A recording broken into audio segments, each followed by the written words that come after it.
L'appel du 18 juin 1940. Pourquoi? Comment? Devenu aujourd'hui le discours fondateur de la résistance, découvrons de plus près cet appel lancé par un homme bien connu, le général Charles de Gaulle. Remontons un peu le temps. Tout commence ici au début de la Seconde Guerre mondiale. Le dictateur Adolf Hitler a imposé le nazisme à l'Allemagne. Ce régime inégalitaire, répressif et antisémite devient une menace pour les pays voisins. Hitler rêve d'une grande Allemagne et veut conquérir l'Europe. Et il le fera, par la violence. En septembre 1939, il envahit la Pologne. En réaction, la France et la Grande-Bretagne entrent en guerre. Mais rien n'arrête l'armée allemande qui attaque ensuite le territoire français. C'est la panique. L'armée française ne parvient pas à bloquer l'avancée des chars ennemis. Plus de 8 millions de civils fuient sur les routes. La percée allemande est tellement rapide que le 14 juin, les nazis défilent déjà dans Paris. Désemparé, le gouvernement se réfugie à Bordeaux. Parmi ses membres, le général de Gaulle, nommé quelques jours plus tôt, cherche des moyens pour poursuivre la lutte. Ainsi, le 16 juin, il se rend en mission officielle à Londres et retrouve le Premier ministre anglais Winston Churchill, convaincu lui aussi qu'il faut poursuivre le combat.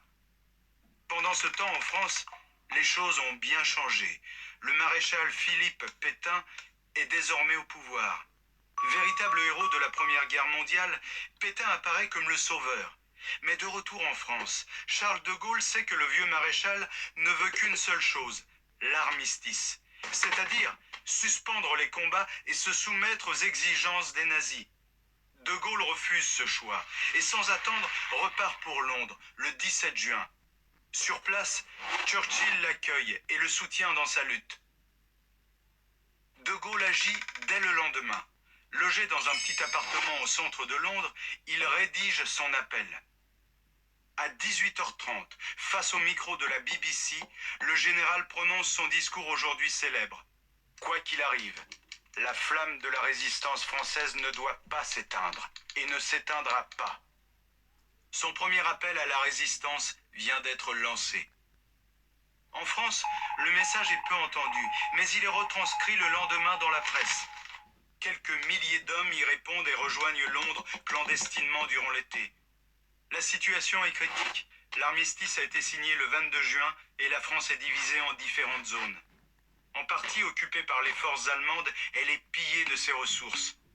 Le maréchal Pétain, qui a installé son gouvernement à Vichy, décide de collaborer avec les nazis. Le général de Gaulle est alors présenté comme un traître par la propagande officielle. Mais quoi qu'il arrive, de Gaulle continue son combat. L'appel du 18 juin est le premier discours d'une longue série dans laquelle il appelle les Français à résister. Au cours de l'été 1940, il devient le chef de la France libre. Et grâce au soutien anglais, une force armée tricolore voit le jour. Il s'appuie sur une partie de l'empire colonial pour continuer à se battre aux côtés des Alliés et lutter contre le nazisme. Célébré chaque année, l'appel du 18 juin est devenu le symbole de la lutte menée par l'ensemble des hommes et des femmes qui se sont battus pour que nous vivions aujourd'hui dans une France libre et démocratique. Bouya! Bon, c'est un plaisir, c'est un bonheur, que dire, que dis-je? Écoutez, il y en a beaucoup qui vont se demander, mais où est-ce qu'il va en venir? Et puis il y en a certains, certainement, évidemment, qui ont compris où je vais en venir. Vous ne pouvez pas imaginer l'enthousiasme que j'ai pour faire cette vidéo. Je devais la faire hier, mais je n'étais pas disponible. Voilà, donc là, je la fais aujourd'hui. Bonjour à tous, nous sommes donc le 6 mai déjà, 2023, voilà. Panafricain très convaincu, je le suis.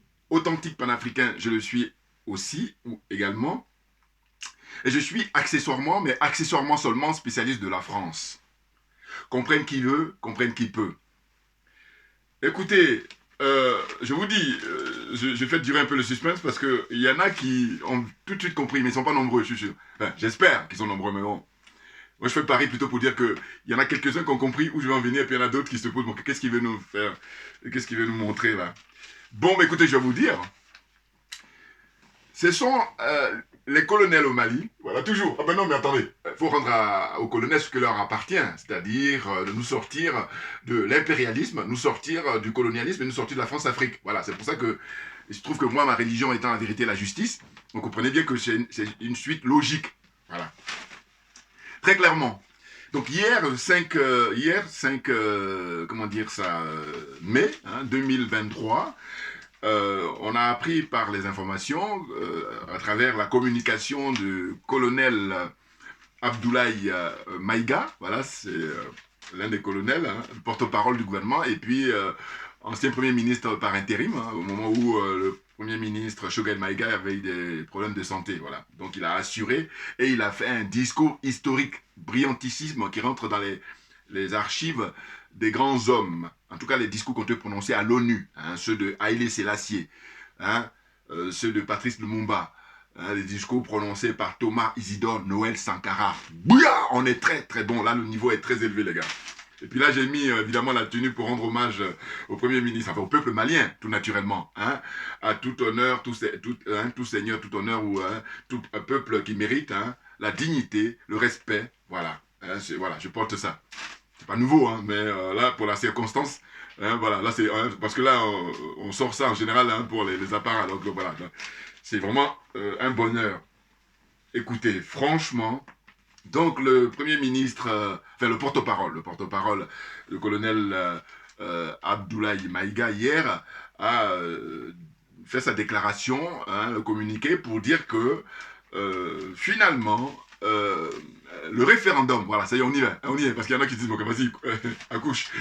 Donc je vais le dire, le référendum, comment dire, pour approuver le projet de constitution au Mali, la nouvelle constitution, eh bien, il va y avoir un référendum, c'est-à-dire que les colonels ont décidé de passer par la voie référendaire, c'est le référendum, on ne peut plus démocratique, demander au peuple si oui ou non, il est d'accord avec la nouvelle constitution. Enfin, en tout cas, le projet. Voilà, c'est ça. S'il est d'accord avec le projet de la nouvelle constitution. Donc, la date retenue, et c'est même pour ça, enfin, c'est surtout pour ça que j'ai pris le plaisir, le bonheur, la joie. Vous pouvez pas imaginer. Ceux qui me connaissent, j'imagine le frère Keïta, évidemment. Voilà. Donc, en gros, dès lors que, enfin, quand j'ai appris la date, ils ont annoncé, c'est prévu pour le 18 juin 2023, j'ai dit non, moi je les connais les colonels, mais eux je ne me connaissent pas. Mais j'ai dit, mais on est sur la même longueur d'onde, mais grave, mais très grave.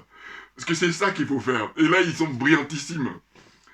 C'est la Dream Team, attention. Là, on a affaire à la Dream Team. C'est-à-dire que j'ai noté comme ça par plaisir le nom des colonels. J'ai pas tout le monde, j'ai pas le nom de tout le monde en tête, donc j'ai noté pour ne pas oublier. Mais je vous dis, c'est la Dream Team. Je vais le dire là, parce que je reviendrai pour faire ma déclaration après, que j'ai pris des notes. Voilà, c'est ça. Donc, Malick Dio. Malick Dio, c'est le plus ancien, vieux de la vieille, et puis plus expérimenté, parce que lui, il avait déjà participé à des coups d'État précédents. Donc, c'est du lourd. Il est l'actuel président du CNT, équivalent du Parlement intérimaire. Là. Voilà.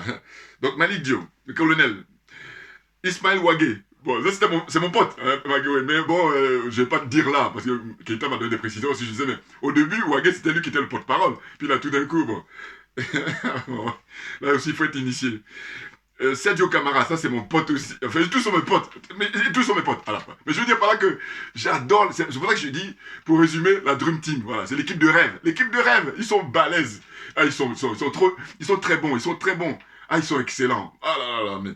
Donc, Sadio Camara, ministre de la Défense, Modibo Koné, je crois que c'est ministre de l'Intérieur, lui, Assimi Goïta, donc le colonel Assimi Goïta, son excellence, président de la République, et puis Abdoulaye Maïga, voilà, qui est arrivé après, parce qu'en fait, au départ, c'est les 5 colonels, et puis lui, il les a rejoints, et c'est lui qui a une énergie, comme je dis souvent, chacun de nous a une énergie, mais lui, son énergie, évidemment, ça lui est propre, tout comme l'énergie d'Assimi Goïta lui est propre, tout comme l'énergie de Modibo Koné lui est propre, tout comme l'énergie de Sadio Camara, ainsi de suite. Vous comprenez ce que je veux dire? L'énergie de Malick Dio, voilà.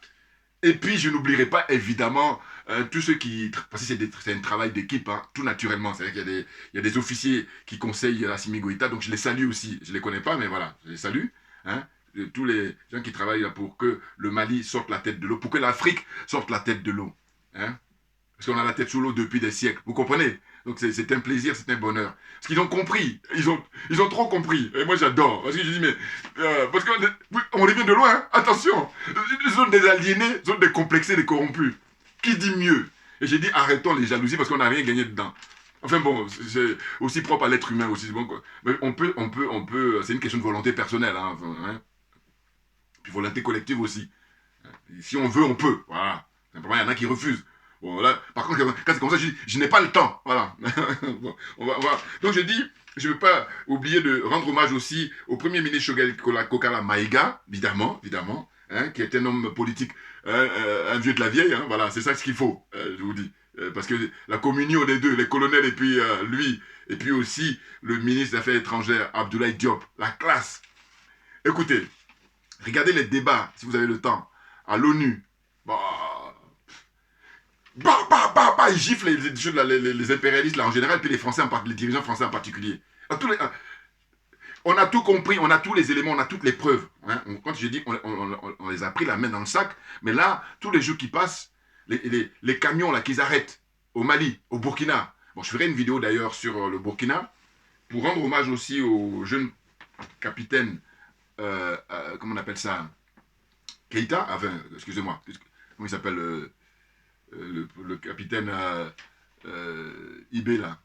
Abdoulaye, voilà, c'est quoi, c'est ça, hein, je cherche mon problème avec les noms. Bon, en tout cas, le jeune capitaine au Burkina, excusez-moi, non, parce que je suis tellement enthousiaste là pour la déclaration le communiqué qui est passé hier pour dire que il va y avoir un référendum. La date qui est retenue, c'est le 18 juin 2023. Parce que mais j'étais mort de rire. Parce qu'ils ont compris, moi j'ai compris. Et j'ai dit, mais c'est génial. Je me suis dit, quoi, mais pourquoi ils ne choisissent pas un autre jour que le 18? Mais non, ils ont fait le 18 pour ridiculiser l'établissement français. Hein, tous les intellectuels, les diplômés, les dirigeants français, c'est pour les ridiculiser. Et c'est ce qu'il faut faire, parce que eux, ça fait des siècles qui nous humilient. Donc maintenant, c'est le match retour qu'on est en train de jouer. Et on prend du plaisir. Et nous, on l'a fait. On ne peut pas faire plus humain. Hein, parce que là, pour l'instant, il n'y a pas de mort là. Hein, alors que eux, c'est pas le cas. Donc, qu'on prenne qui veut, qu'on prenne qui peut. Bouillard, on est trop bon là. Non, mais vous pouvez pas imaginer. Il y a un Dream Team. Mais chacun son paradigme, chacun son truc. C'est-à-dire qu'il y a des gens qui sont, comment dire ça, fascinés par Alassane Ouattara. Il y a des gens qui sont fascinés par Paul Biya. Il y a des gens qui sont fascinés par Sassou Nguesso. Il y a des gens qui sont fascinés par... qu'est-ce que j'ai oublié encore là, par Bazoum. Il y a des gens qui sont fascinés par Issoufou. Il y en a qui sont fascinés par Faure Yassingbe, par Bongo, hein, Bongo fils, père et fils, hein, Ali Bongo, hein, le pauvre. Bon. Et qui encore? Il y en a qui sont fascinés par Patrice Talon. Hein, l'autre voyou en col blanc, là-bas au Bénin. J'ai failli dire Cotonou et puis... comment dire, lequel est de grande ville là. Voilà, hein, au Bénin. Hein. Il y en a qui sont fascinés. Maintenant, comme je dis, chacun son paradigme. Eh bien, moi, je suis fasciné par les colonels au Mali. Oh, parce qu'ils assurent. Et ce sont eux qui ont compris. Alors, par contre, les autres ont compris, hein, mais par contre, comme c'est lourd, ils font le semblant. Mais sinon, voilà, c'est pas qu'ils ont compris. Hein. Les talents et compagnie, ils ont compris. Mais simplement, ils sont dans... comment te dire, c'est ça, l'aliénation, le complexe, voilà, c'est ça. Hein. Voilà. Je vous dis, ce panneau-là, quand j'ai eu l'inspiration, je le dédicace. C'est une spéciale dédicace à tous les dirigeants africains. On est d'accord. Et puis ceux qui les soutiennent. Voilà. C'est-à-dire que c'est pas pour tous les Africains, parce que heureusement. Mais, hein, la précision est de taille. Tous les dirigeants africains, c'est à eux que je dédicace ce panneau-là. Qui sont concernés, hein, évidemment. Heureusement qu'il y en a qui sortent du lot. Mais sinon, ceux qui les soutiennent, spécial dédicace pour vous. Voilà, c'est ça. Qui dit mieux? Oui, donc, je poursuis. Ah, mais vous ne pouvez pas imaginer. Le 18 juin, le 18 juin, c'est l'histoire de France. Et pas des moindres, dans l'histoire de France. Hein? Là, justement, la vidéo que je vous ai montrée tout à l'heure, en fait, ils ont résumé en gros. Hein? D'ailleurs, il faut que j'oublie ça. J'allais oublier. Attendez, il faut que je prenne ça parce qu'il faut faire le parallèle pour que les gens comprennent. Habit pédagogique. Vous savez qu'est-ce que c'est ça? Eh bien, ça, c'est le livre écrit par le professeur Nicolas Agbohou, hein, d'origine de Côte d'Ivoire. Voilà, Nicolas Agbohou, professeur d'économie. Hein, qui enseigne ici dans les Yvelines, je crois. Et ce livre-là, c'est un livre de référence, parce que lui, je crois que c'est un des rares qui, comment dire, il a fait l'historique du franc CFA, hein, la monnaie nazie, la monnaie maudite. Hein, et il explique, c'est par lui que j'ai su, que beaucoup de gens ont su aussi, qu'en fait, la France, le général de Gaulle, il a fait un copier-coller. Parce que le franc CFA, c'est ni plus ni moins l'émanation du système mis en place par Hitler, hein, nazi, chef des nazis, hein, il a mis en place quand ils ont décidé d'envahir la France, de spolier toutes les richesses de la France, et ben il a mis en place un système qui a été copié par le général de Gaulle. Donc le franc CFA, eh ben le professeur Nicolas Gbou, le titre de son livre, il a mis le franc CFA et l'euro contre l'Afrique. Voyez-vous? Et il explique que c'est une monnaie nazie parce que c'est pas une inspiration française. Ça a été Hitler qui a initié ça. Mais simplement, quand la guerre est terminée, eh ben, le général de Gaulle n'a pas trouvé mieux que de faire un copier-coller, lui et tous ceux qui bossaient avec lui. C'est extraordinaire. Et c'est la raison pour laquelle, moi, à mon petit niveau, parce que je me dis souvent, il faudrait que chacun de nous apporte sa contribution pour qu'on puisse gagner tous. Hein, tous les Africains, bien entendu. Parce qu'en réalité, quand on essaie de faire une espèce de parallélisme, ou en tout cas une comparaison, je me dis, mais les Français, eux, à l'époque, ils avaient pour ennemi, comment dire, l'Allemagne, parce que l'Allemagne leur voulait du mal. Mais nous, aujourd'hui, qui c'est qui nous veut du mal? Nous, les Africains. Et c'est la France. Parce que quand l'Allemagne parle d'annexer la France, mais ils veulent prendre la France pour dire que voilà, tu fais partie de notre territoire. Hein, c'est tout simplement ça. Et la France, elle, dans la vieille France, hein, évidemment, mais malheureusement, des gens comme, comment s'appelle là, Macron, qui est plus jeune que moi, mais qui est vieux, par contre, il n'est pas le seul. Voilà, c'est ça. Ils sont jeunes, hein, mais par contre, ils sont jeunes physiquement. Hein. Mais par contre, point de vue la mentalité, mais vieille, ancienne. Il n'est pas le seul, je dis, malheureusement. Bon. Donc, en fait, le parallèle que je fais, c'est de dire que je ne suis pas le seul. Le professeur Nicolas Gbou, voilà, il nous éclaire avec ça, hein, concernant le franc CFA. Très clairement. Et donc, j'ai dit quoi? J'ai dit, mais les Allemands, enfin les Français, eux, quand ils combattaient les Allemands, c'était de dire, bon voilà, c'est pas normal et qu'on veut notre liberté. En tout cas, le général de Gaulle, c'est comme ça qu'il voulait, et ceux qui l'ont suivi, hein, les résistants là, hein, qui dit, on ne veut pas que la France soit annexée par l'Allemagne. En tout cas, que Pétain, voilà, Pétain, c'est le maréchal, Philippe Pétain, et ben lui, il s'est installé là-bas à Vichy, et puis il a dit, bon voilà, les Allemands, ils sont trop forts que nous, donc on lâche l'affaire. Mais moi, ce que je dis aujourd'hui, comprenne qui veut, comprenne qui peut, au 21e siècle, eh bien, je compare tous les dirigeants africains là. Ah oui. En fait, ma première inspiration, c'est ça. Mais la deuxième inspiration, c'est suite à... C'est pour ça que c'est hyper intéressant, on ne peut pas imaginer. Le fait que les colonels au Mali ont choisi la date du 18 juin 2023 pour le référendum, mais on est dans du très très lourd, et comprenne qui veut, comprenne qui peut. Oui, parce que ceux qui veulent comprendre et qui sont honnêtes, on va travailler ensemble. Mais ceux qui sont malhonnêtes, j'ai pas le temps. Bouillard, on est bon, on avance. Vous imaginez?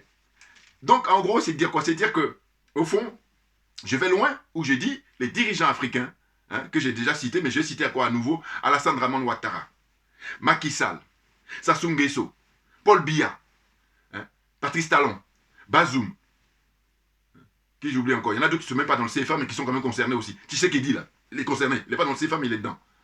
Il est concerné. C'est-à-dire des gens qui, pour moi, pour le peuple africain, ben, eux, ils jouent le rôle de Hitler. Très clairement. En tout cas, le mal qu'ils font au peuple, c'est ça. C'est pour ça que je ne me gêne pas à dire ça. Comprenne qui veut, comprenne qui peut. Assez important. Maintenant, c'est les exercices que j'ai fait. J'espère que je vais me faire comprendre par le plus grand nombre, pour ne pas dire tout le monde. Voilà. Là aussi, pareil, mon slogan, c'est comprenne qui veut, comprenne qui peut. D'une certaine façon, il y a des gens qui vont comprendre, mais ils disent, parce qu'ils sont perturbés. Là, bon, mais, moi, c'est l'honnêteté qui m'intéresse. Parce que je vous dis, ma religion, c'est la vérité et la justice. Donc, si tu es honnête, parce que tout le monde n'a pas le même rythme, on peut comprendre. Mais si tu es malhonnête, par contre, je dis, non, toi, tu peux perdre mon temps. J'ai pas le temps. Voilà. Donc, attendez, l'exercice que je vais faire, c'est quoi? J'ai eu l'inspiration hier, c'est de prendre le discours du général de Gaulle. C'est un résumé, hein, parce que, voilà. Mais tout ça est disponible sur Internet. Donc c'est pour ça que je dis, il n'y a plus d'excuses. Pour ceux qui veulent bien, qui sont de bonne volonté, il n'y a pas d'excuses. Ceux qui sont de mauvaise volonté, qui sont de mauvaise foi, alors, bon, ils ont choisi. Vous savez, avec ces gens-là, la plupart, c'est la fatalité. C'est-à-dire qu'ils n'y croient pas. Mais j'ai dit, mais si vous y croyez pas, mais laissez-nous, on va s'occuper de ça. Parce que le fait que vous n'y croyez pas, bon, c'est une chose. Mais le pire, c'est pas ça. Le pire, c'est qu'ils nous empêchent. Ce que j'appelle le nivellement par le bas. Voilà. Et avec les miettes qu'ils ont, ils se contentent de ça et puis ils nous emmerdent. Mais non, on ne va pas lâcher. Hein, parce que nous, on est dans la vérité. Et la vérité, elle prend l'escalier, mais elle arrive tranquillement. Elle va s'installer là, pour de bon. Et puis je dis, vous-même que nous combattez aujourd'hui, vous allez être gagnants aussi. Mais vous ne voulez pas. Vous, votre paradigme, c'est-à-dire, vous êtes un groupuscule de gens là, qui ont des miettes, hein, et puis vous vous battez pour que les multinationales, comment on appelle ça, les impérialistes là, ils aient le dessus. Or, ça fait des siècles que ça dure. À un moment donné, on arrête. On a le bilan. Alors, N'importe quoi. Voilà. Donc, ce que j'ai fait comme exercice, c'est que, et là, tout le monde peut le faire, hein, évidemment. J'encourage tout le monde à le faire. C'est très drôle. Parce que, encore une fois, quand tu dis c'est drôle, ça veut dire que tu as compris, tu as vraiment compris. Oui. Quand, tu finis par rire parce que c'est ça qui est, distingue l'être humain. Ah ben oui.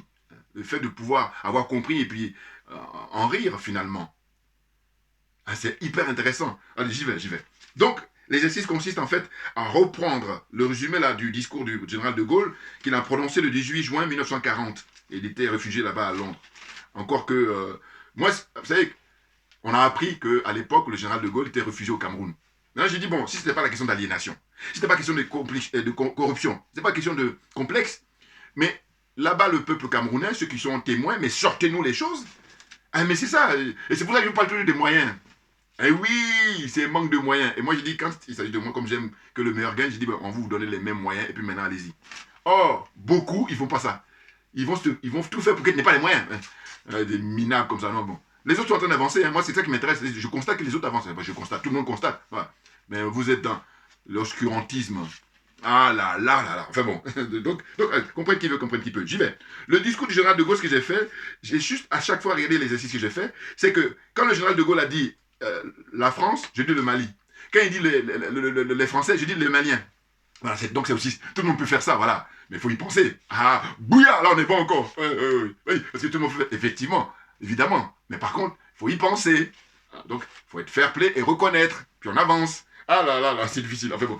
Donc, alors, on revient. Le discours, le général de Gaulle dit quoi? Il dit, j'invite tous les Français. Donc moi j'ai dit j'invite. Là, pour le coup, je me mets dans la posture de Assimi Goïta, le colonel Assimi Goïta, hein, le président, son excellence, le colonel Assimi Goïta. Je me mets dans sa peau, c'est lui qui parle là, en 2023, parce que le général de Gaulle, lui, c'était effectivement en juin 1940. Mais là, hein, en mai, en mai 2023, excusez-moi, le 5 mai 2023, dans le communiqué là, qu'a lu le colonel Abdoulaye Maïga, voilà, là, je dis, c'est finalement, au lieu que ce soit le général de Gaulle qui a déjà parlé, on s'inspire de ça, et puis maintenant, c'est son excellence Assimi Goïta qui parle. Il dit, j'invite tous les Maliens qui veulent rester libres à m'écouter et à me suivre.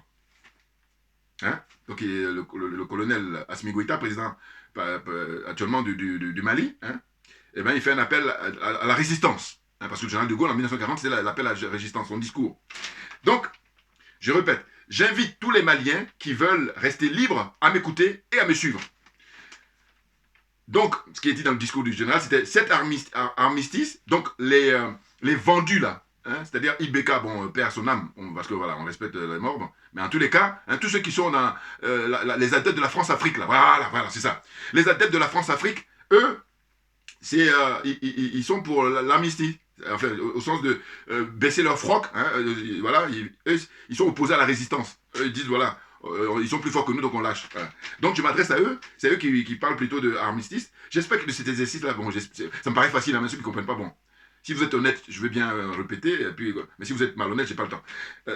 Donc, il disait à l'époque, cet armistice serait non seulement une capitulation, voilà, hein, donc c'est le colonel Assimi Goïta, hein, le colonel Assimi Goïta, le président du Mali, qui parle maintenant.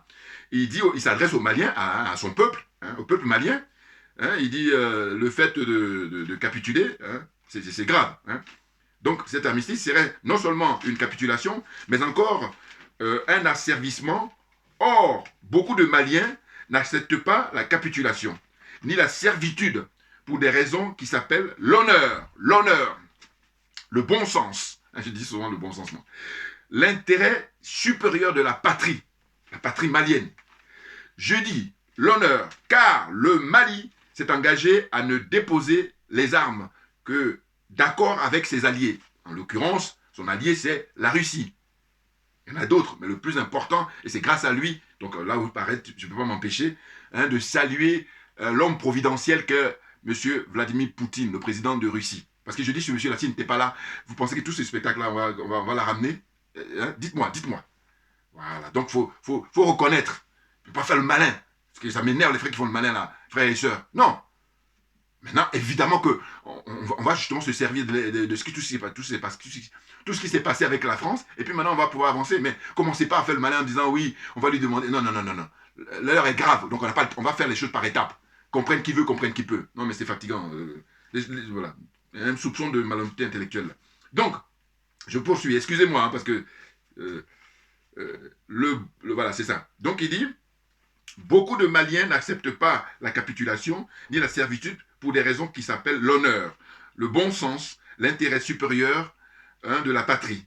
Je dis l'honneur, car le Mali s'est engagé à ne déposer les armes que d'accord avec son allié, la Russie. Moi, je préfère dire la Russie, parce que ce sont eux qui sont les plus sincères.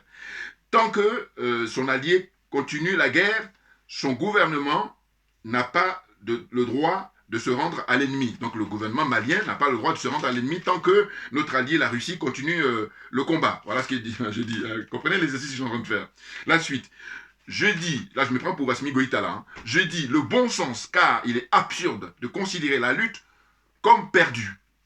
Oui, nous avons subi une grande défaite, hein, parce que le nombre de morts, hein, évidemment au Mali, hein, regardez, depuis 2012, là, le nombre de morts, voilà. Mais il nous reste un vaste empire, il nous reste beaucoup de richesses, parce que lui dit empire, le général de Gaulle, il disait, voilà, plutôt, et nous, beaucoup de richesses, hein, voilà, sous notre sous-sol là, on est béni par Dieu, voilà, on est béni par la nature, hein, une flotte intacte, beaucoup d'or, alors l'or, je dis beaucoup d'or, mais je vous dis l'exercice, mais c'est excellent, c'est excellent. Alors moi je me débrouille, hein, voilà, parce qu'il y a des gens qui sont beaucoup plus calés que moi, ils pourront le faire mieux, mais on fait ce qu'on peut. Hein, mais surtout ce qui est important, c'est le fond là. J'espère qu'ils ont compris ce que. Donc il dit beaucoup d'or, l'or, hein, l'or au Mali, c'est le premier producteur, enfin en tout cas, voilà, hein, potentiel d'or. C'est énorme. Enfin, en Afrique, même dans le monde, le Mali occupe un rang très très important pour la production d'or. Vous vous rendez compte? Puis on en est où? Les Ibeka là, qui étaient au pouvoir, et puis ceux qui aussi étaient avant Ibeka, en fait, tous les corrompus. Voilà. Donc, il citait ça à l'époque. Hein. Donc il dit, il nous reste des alliés, notre allié, dont les ressources, enfin non, lui il disait, il nous reste des alliés, mais il parlait des Africains. Hein, parce qu'il dit, des alliés dont les ressources sont immenses et qui dominent les mers. Voilà. Je dis l'intérêt supérieur de la patrie, car cette guerre n'est pas une guerre malienne contre les terroristes, moi qui transforme maintenant, hein, contre les soi-disant djihadistes.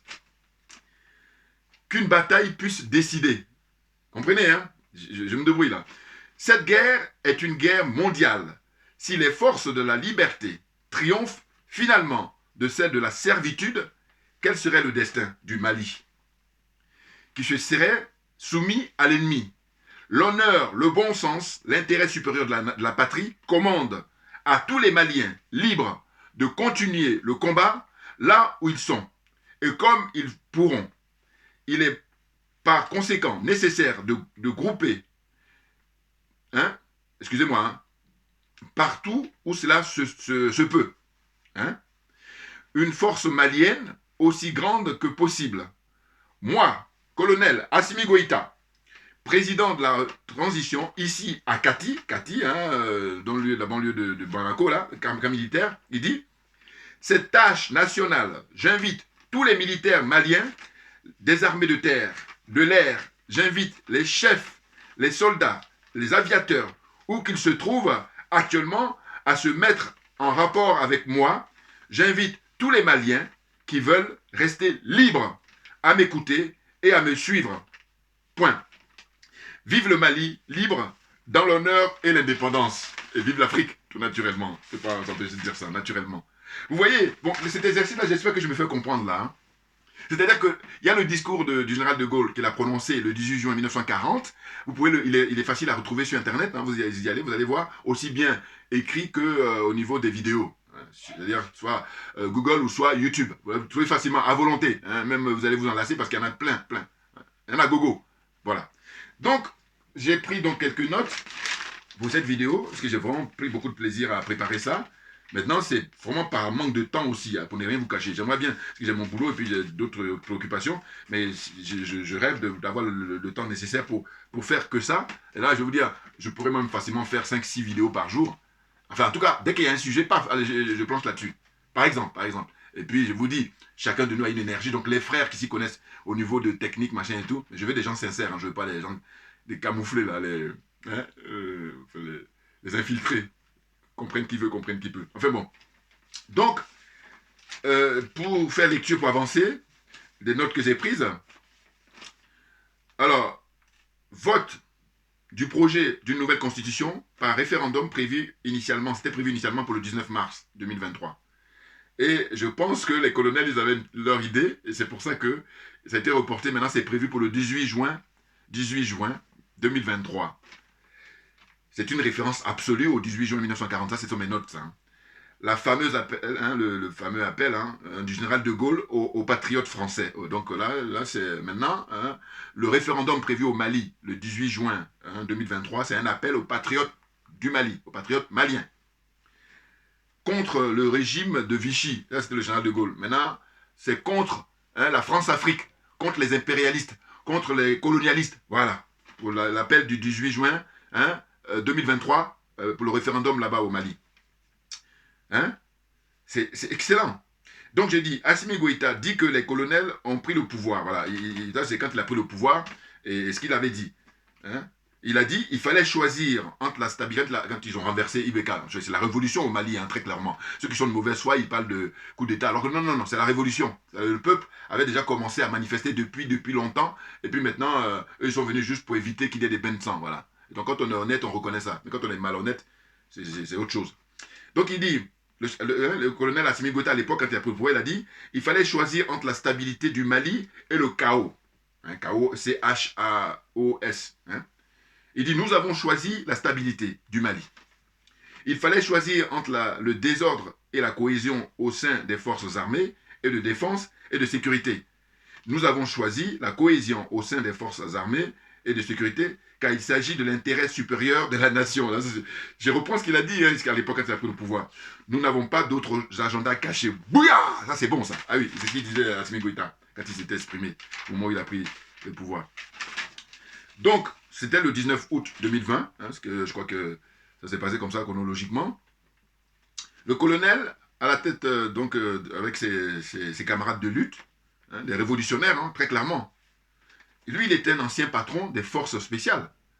C'est des gens, je vous dis, qui ont de la bouteille pour l'expérience, travaillent sur le terrain. Ça fait plus de 15, bientôt 20 ans qui sont là-bas sur place comment dire, à défendre le peuple, à assurer la sécurité du peuple. Vous vous rendez compte? Donc eux, quand ils parlent aujourd'hui, quand ils ont le pouvoir, ils le font en connaissance de cause. Ils ont tout compris. Et puis ils ont les pièces, ils ont les preuves de qui est l'ennemi du peuple africain en général et du peuple malien là en particulier, en l'occurrence. Comprenez? Donc, qu'est-ce qui s'est passé? Quand ils ont fait le coup d'État, eh ben, ils ont mis Bandao, qui était un ancien, comment on appelle, militaire, colonel à la retraite, et qui a été ministre de la Défense aussi, je crois, à l'époque, sur Ibeka, je crois, si je ne me trompe pas. Donc, ils lui ont fait confiance, ils l'ont mis, et ils ont pris comme premier ministre Mokhtar Ouane. Bon. Sauf que ces deux-là, c'est des France-Africains, voilà. Ce sont les adeptes de la France-Afrique. Mais, comme c'était un mouvement populaire, hein, eh ben, ils ont dit, bon, mais on va les mettre. Mais par contre, ce qui est génial, c'est là où je dis, mais tous ceux qui sont les producteurs, ou en tout cas qui ont les moyens, il faut faire un film. Parce que c'est excellent, le scénario. Ah oui. En fait, donc